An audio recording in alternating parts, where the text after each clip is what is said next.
देश की सबसे पुरानी सियासी पार्टी कांग्रेस के हाल किसी से छिपे नहीं हैं।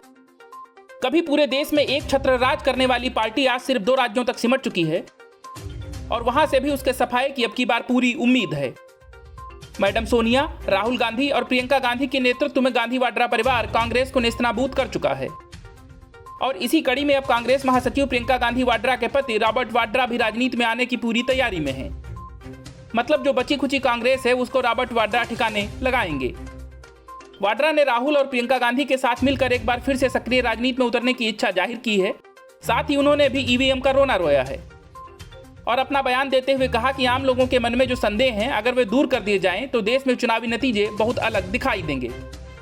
वहीं रॉबर्ट वाड्रा ने कहा कि यदि आम लोग चाहेंगे तो मैं सक्रिय राजनीति में उतर सकता हूं। उन्होंने आगे कहा कि मैं सियासत में उतरकर जनता की बड़े पैमाने पर सेवा करना चाहता हूं।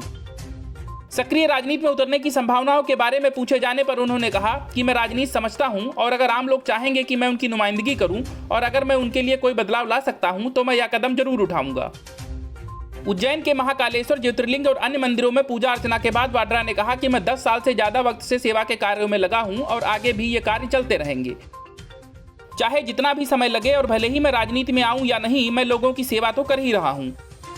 उन्होंने देश के सियासी परिदृश्य के संदर्भ में कहा कि मौजूदा हालात देखकर उन्हें घबराहट होती है। उन्होंने कहा कि ये सारी चीजें लोकतंत्र का हिस्सा नहीं है, ये चीजें देश को आगे नहीं बल्कि पीछे ही ले जाएंगी। उत्तर प्रदेश के विधानसभा चुनाव में बतौर कांग्रेस महासचिव प्रियंका गांधी वाड्रा के प्रदर्शन पर उन्होंने कहा कि मैं प्रियंका को 10 में से 10 अंक देना चाहूंगा।